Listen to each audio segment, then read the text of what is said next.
Hello, everyone. The last 24-48 hours in Nigeria has really been brutal in the sense that in the news that has been coming out from different parts of Nigeria individually, you see the fire that took place in Lagos. Uh, there was an accident on the 10 Mainland Bridge, and then of course the actor that lost his life. It's so sad. It's really it just for me, just watching all these things is one is a place of what do we as a people think of safety? What do we as a people, because we have something as Nigerians, people will just say to you, oh, it doesn't matter. It's not my portion. Oh, I will not be this thing. Yeah, but it's not your portion, but that doesn't mean the things that need to be done, you need to do them. It's as simple as that. It's not any rocket science. It's not any rocket science. Like, let me even start with the third mainland bridge one, the accident that happened. One that these yellow buses, most of them are rickety. Don't They are not even safe to be driven. Like one of the person who was involved in the accident was saying that. And I'm wondering, and yet you entered where we always feel it can't be our portion. That's for me. Maybe it's because I'm the kind of person who, for me, I'm always sick. When something happens to someone, the first thing I'm thinking that could have been me.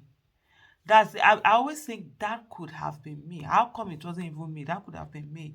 So I sometimes I actually admire people who always feel that that thing can never happen to them, because I can't even imagine the whether should I call it freedom of having that kind of thought. Because for me, even that's why sometimes I have what they call survivor's guilt, where if something has happened, like a bad thing happened, I'm always like, oh my goodness, why am I not even the one? Why is it others? That kind of a thing. And that was when I actually started talking about, when I say yesterday's victim were once survivors, today's victims were yesterday's survivors, and tomorrow's victims will be today's survivors. Who is next? Is coming from that place. And so you see people are driving so fast.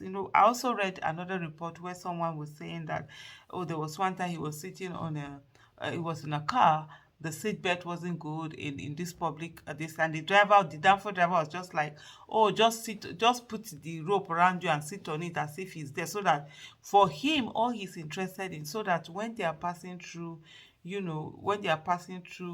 whatever authority that is supposed to check those things, then it will look as if you are wearing it. He's not looking at the safety.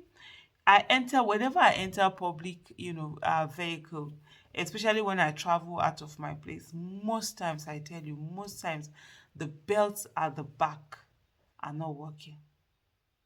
Like the last time I went at the airport, I entered, I sat, the belt wasn't working. The person that had come to pick me up with that, I just say, please, we had to exchange places. And sometimes some of them feel, oh, you are at the back. I'm like, no, I always wear seat belts when I enter a car, whether I'm at the front, I'm at the back, it doesn't matter. Wherever I'm sitting, as I'm entering a car, I'm strapping myself in. For me, it's for safety. It's not about, I don't care. It's not about whether road safety or last mile or whatever it is going to say. No, it's about me being safe. So, and sometimes people just feel, oh, that's too extra, but it doesn't take anything. Let's ensure this. Nothing will happen. There's nothing like nothing will happen. What needs to be done needs to be done. It's better to be safe than sorry. Then we come to an actor that we've just lost. They've confirmed earlier. They were like, okay, he was still alive. He was not. They've confirmed that he's late now. He literally did a video where he was talking about the father. The boat was too long. Just watch the video, anyways. Yeah, bros. Don't leave me the ball, no best.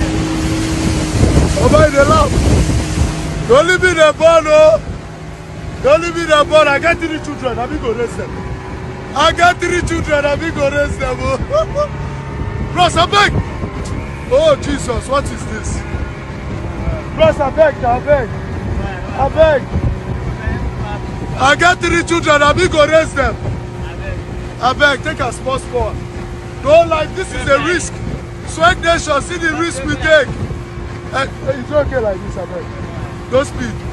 See the risk we take, people, to entertain you. Live on direct on River Niger. Whoa, whoa. Oh, whoa. This water they hit under. You don't go pass, Abi. Swag Nation, Talai. Oba, my intestine don't come out, though. I'm not joking. The risk we take to entertain you.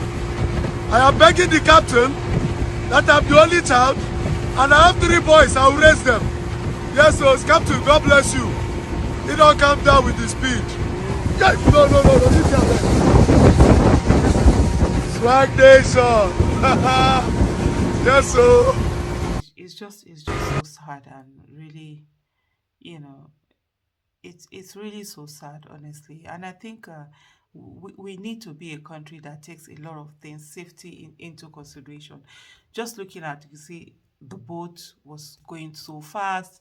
Then the person who was steering the boat was busy, trying to be in the frame and all of that. And it's just so heartbreaking, honestly. I mean, lifeboat, it should be a basic thing. How do you, because of course, in a country like this, nothing happens. Like in some countries, some people are going to be liable because you can't put people on a boat without lifeboat. And even people, you yourself should not even step on a boat without life. Of course, we sometimes like, okay, let's quickly do it.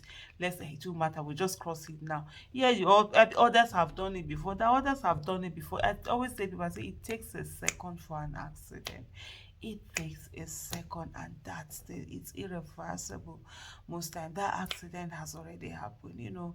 It's just so painful. And you see, all along this thing, when some people will come and be talking about the fact that Nigerians that are living abroad, like the other day that Alan Onyema was talking about, with your 200,000 naira salary, you're better off in Nigeria.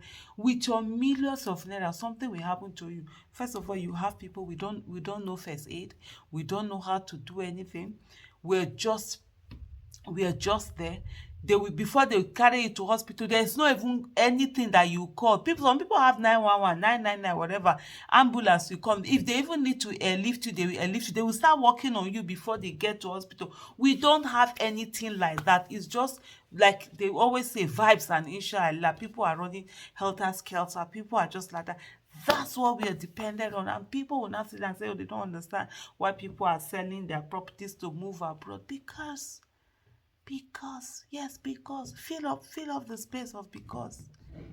I mean, we are living in a country where we are all victims waiting to happen. One little thing that in other places they probably they will bring someone out of what you see what is being done to help the person. Oh gosh. Nigeria just breaks someone. May his soul rest in peace. And I just pray. Say he has 3 boys, so you're saying he will raise his boys. Ah. Oh Lord have mercy. Kai, Kai, Kai, Kai.